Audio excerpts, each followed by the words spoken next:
When I use the word mysticism, I'm referring to a kind of experience, a kind of, shall we say, state of consciousness, which seems to be as prevalent among human beings as measles. It's something that simply happens, and we don't know why it happens, and although there are all sorts of techniques which claim to be able to promote it, and which are more or less successful in doing so, and sometimes rather less than more, nevertheless there is this peculiar thing that happens to people. And it's been recorded as far back in time as we have any recording at all. And that is coming over people the peculiarly convincing sensation that their ordinary sense of individuality, of personal identity, is transcended. And the individual suddenly feels an experience that actually it could be described from a number of quite different points of view. But we could add up these dominant characteristics. That instead of the ordinary feeling that I as an individual confront a world that is foreign to me, that is not me, in this kind of experience I find myself to be of one and the same nature or identity as the world outside me. In other words, I suddenly feel no longer a stranger in the world, but as if the external world were my own body.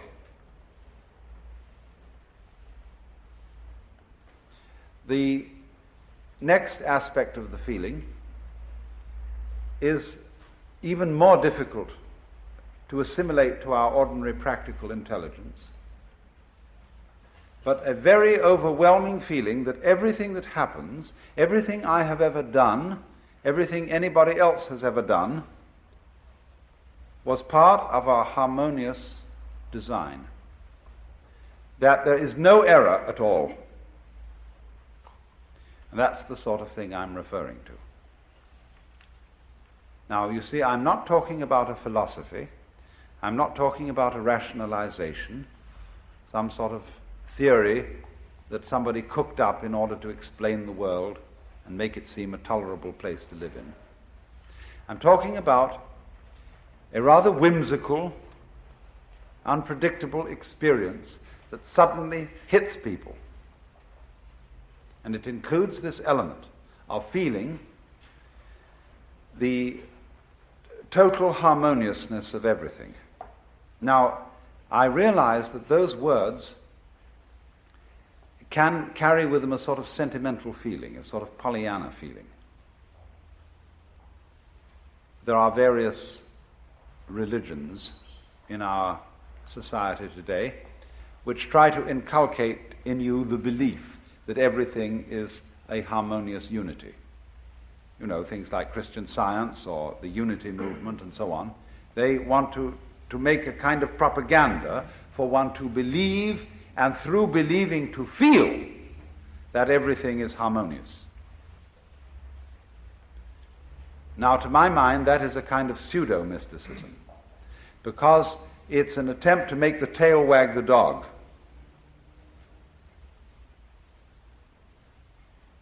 To make the effect produce the cause.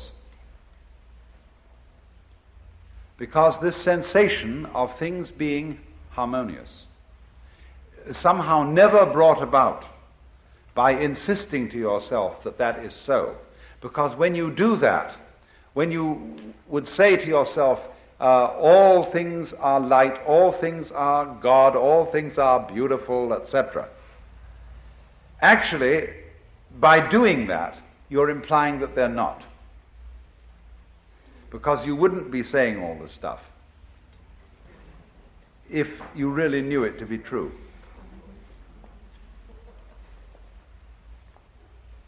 So the sensation of a kind of universal harmony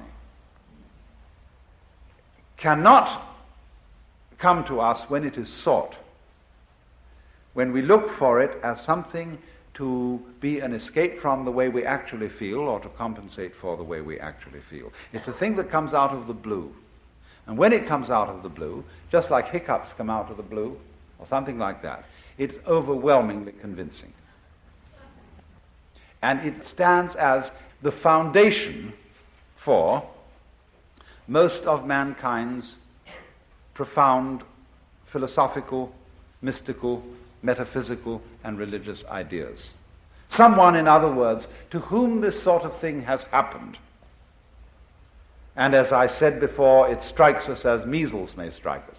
Someone to whom this sort of thing has happened can't restrain himself when it has happened, and he has to get up and tell everybody about it. And alas, he becomes the founder of a religion. Because people say, look at that man, how happy he is. What conviction he has. He has no doubts. He seems to be sure in everything he does. You see, that's a wonderful thing about a great human being. He's like an animal or a flower. See, when a flower buds and the bud goes pop and opens, it has no hesitation or doubts about it. But when a young woman appears in society as a debutante, she's not quite sure if she's going to come off. And she appears on the stage of society with some doubts in her mind. And therefore, all appearances of this kind are of a rather sickly nature.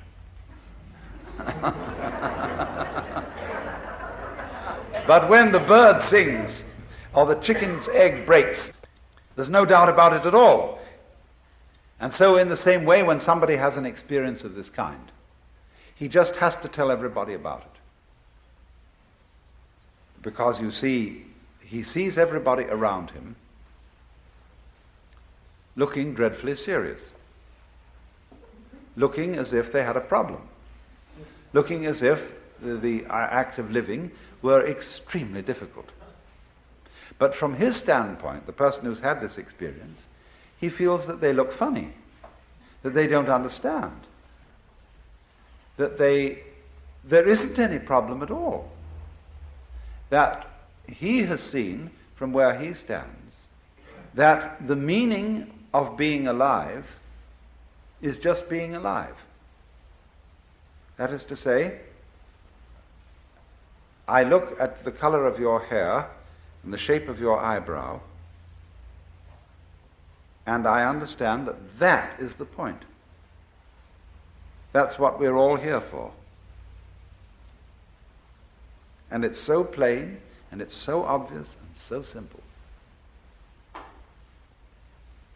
And yet here is everybody rushing around in a great panic, as if it were necessary for them to achieve something beyond all that.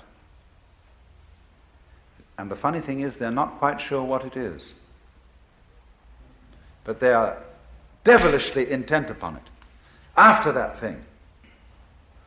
And so, to the person in the state of consciousness, which I call mystical, that all seems very weird, very absurd.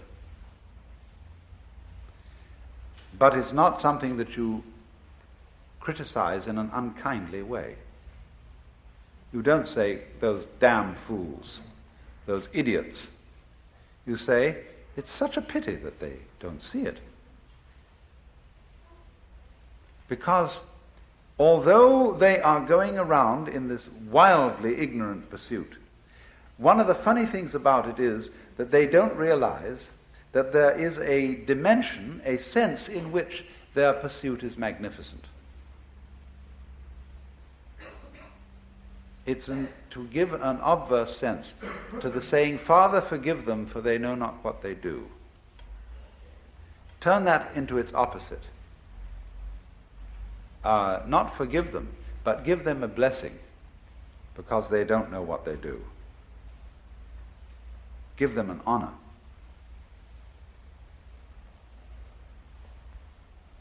In other words, the intensely serious preoccupations and anxieties of mankind appear from this standpoint. Not to be foolishness, but to be a kind of marvel. In the same way, perhaps, as you could say that the protective coloring of a butterfly, who has somehow contrived to make its wings look like enormous eyes, so that when a bird who is about to devour this beast is confronted by these staring eyes, the bird is a little hesitating, as when you stare at somebody, they're always taken a little bit aback. And so the butterfly appears to stare at the bird. And perhaps you see this phenomenon of the marvelous staring wings of the butterfly is in some way a result of anxiety. The anxiety to survive, all the problems and struggles of natural selection. Nevertheless, in this intense struggle, we are unknowing poets.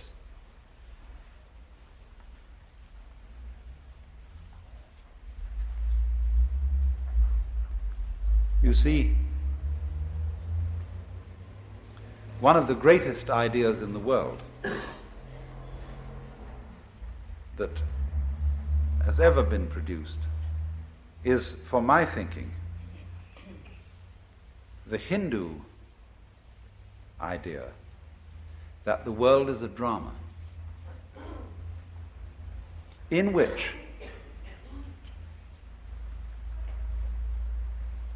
the central and supreme self behind all existence gets lost and involved, and pretends, plays that he or it, or he, she, or whatever you want to call it, is all the creatures that there are, and gets totally involved. And thus, you see, the more involved, the more anxious, the more finite, the more limited the infinite manages to feel itself to be. The greater the artistry, the greater the depth of the illusion which is created. For you see, all art is in a way illusion. The art of the magician is the art of illusion, the art of misdirecting attention so that a magic seems to appear. And so in this way, the more there is anxiety,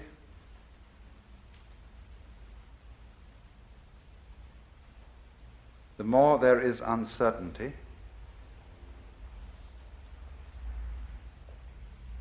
to that degree the play has succeeded, in the same way as when you are watching an actual play or reading a novel or a movie, the more the author or the actors manage to grip you and to persuade you just for a moment that you are actually involved in reality, the more they have succeeded as artists. You may have a faint recognition in the back of your mind that this is after all only a play. When you sit on the edge of your seat and you're sweating and your hands clutch the arms of the chair, and the scene so grips you, that is magnificent acting. And so the Hindus feel that the whole arrangement of the cosmos is something exactly like that. That when in the reality of actual life you are sweating it out, and you're wondering whether this surgeon who's got to operate on you in a matter of life and death is a competent man or a charlatan, or whether the investment that you made is a good thing, or whether it's going to make you lose your shirt. You see, all those matters of terrific crisis are exactly the same as when you're sitting in the theatre, sweating it out there. But now a far more convincing theatre has been arranged.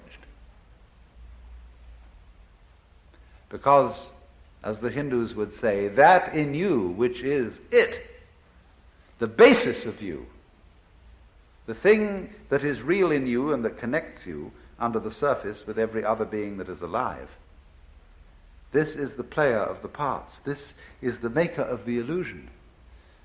This, the player of the game, which has got you involved in this mess and is living it up in the same way as those actors on the stage are living it up to convince you that this is a real situation. And this is very understandable because basically everybody loves to play this game. The game of hide and seek. The game of scaring oneself. Running up behind yourself in the dark and saying, "Boo!" All children like to do this. And this is the most human thing. That's why we go to the play, to the movie, and why we read novels. And our so-called real life is, from the position of the mystic, an extension of the same thing. Because, you see, he is the person who suddenly has realized that the game is a game. And that behind all... You see, if the game is hide and seek, or if the game is lost and found, everything to do with the hide side, or the lost side, is connected with where we as individuals feel lonely, impotent, put down, and so on. All the negative side of existence.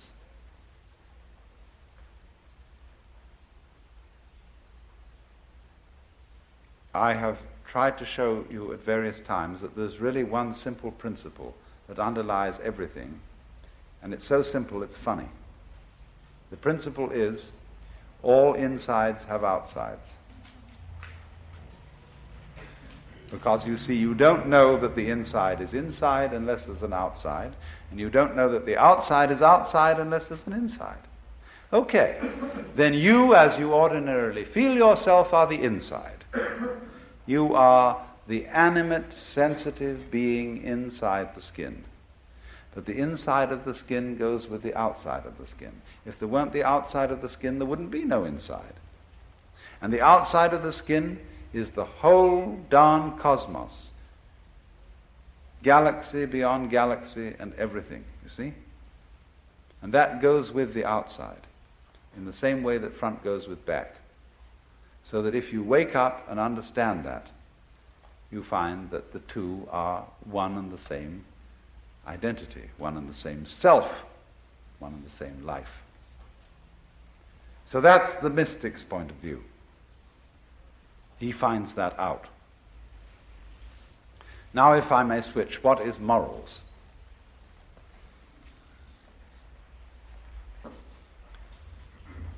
In the sense in which I am using the term morality, or morals,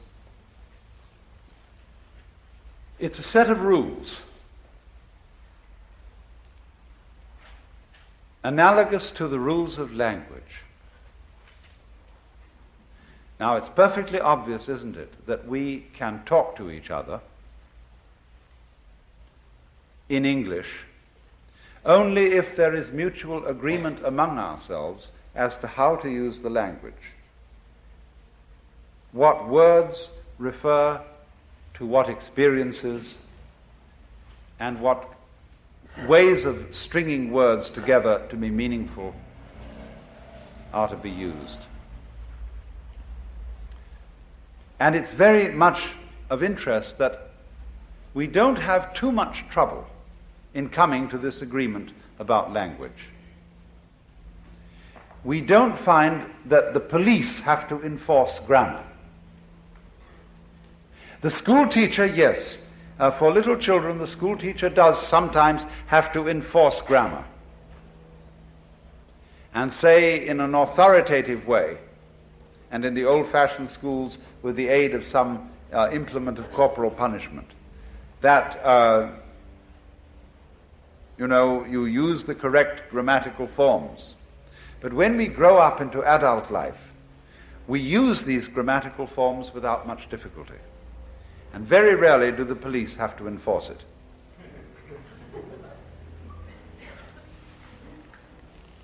But it is otherwise with other arrangements that we have to make in common. Because just as we have to agree in order to communicate about language, we have to agree about, say, the rules of driving on the highway, the rules of doing business, the rules of doing banking, and so on, the rules of family arrangements and whatnot.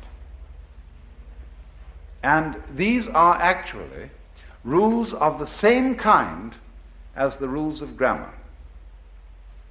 But alas, this is not very often recognized, because the authority, the sanctions, the power behind these rules is different from the authority behind grammar. What I mean is this: if you transgress the rules of grammar, people will shrug their shoulders and say, well, he doesn't make sense. They won't summon the police. But if you transgress the rules of driving on the highway, or the rules of finances, someone is likely to summon the police. And so one sees the authority of the state as standing behind those rules. And there are other rules where our society sees standing behind them not the authority of the state, but the authority of the Lord God Almighty. So that if you transgress those rules, you're in danger not simply of going to jail, but, according to your religious persuasion, of frying forever in hell, or, on the other hand, of failing lamentably to be a real person.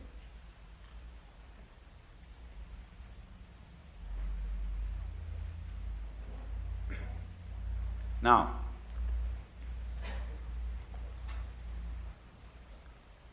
the problem is this: where the domain of mysticism and the domain of morals come into conflict.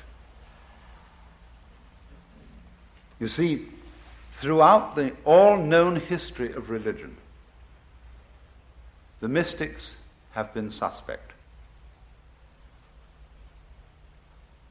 Insofar as religions have been the upholders of moral rules, as it were, the guardians, the authorities, in the same way, for example, as the lexicographers or the grammarians guard the rules of grammar and expound upon them, so in the same way the priesthoods and the lawyers guard the rules of social behavior. But when into the domain of religion there appears the mystical experience, then the priests are very, very disturbed. If you will turn on your radio to any Negro revival meeting on a Sunday night, you will hear glossolalia.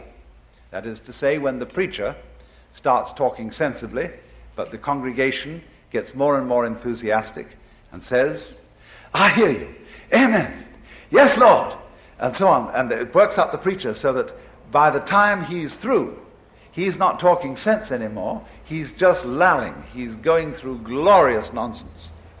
In other words, he's become all the dry theological categories have turned into not only poetry, but beyond poetry, into music. And he's just saying, you see, he's just going like that. and the congregation's behind him, and it's wonderful. You see, he's become at that moment one in spirit with the universe, because that's what the stars are doing. The stars above us, the galaxies, they're not making sense. See? They're making a colossal display of fireworks in the sky. See, it's going like that. Well, it so happened that in recent months, various congregations of the Episcopal Church had outbreaks of this. The Bishop of California, when all this happened, Bishop Pike, wrote an encyclical letter to his pastors and said, with all due regard for everything, we must not be too dogmatic. We must recognize always that the Spirit of God may work in mysterious ways that cannot be foreseen. And we should keep an open mind about all these matters. This was said in a very complicated way for several pages. But then finally, when it came to speaking with tongues, in effect, this must not happen in the Episcopal Church. In effect, this was what was said. It was said, the iron hand was in a velvet glove. But this mustn't happen.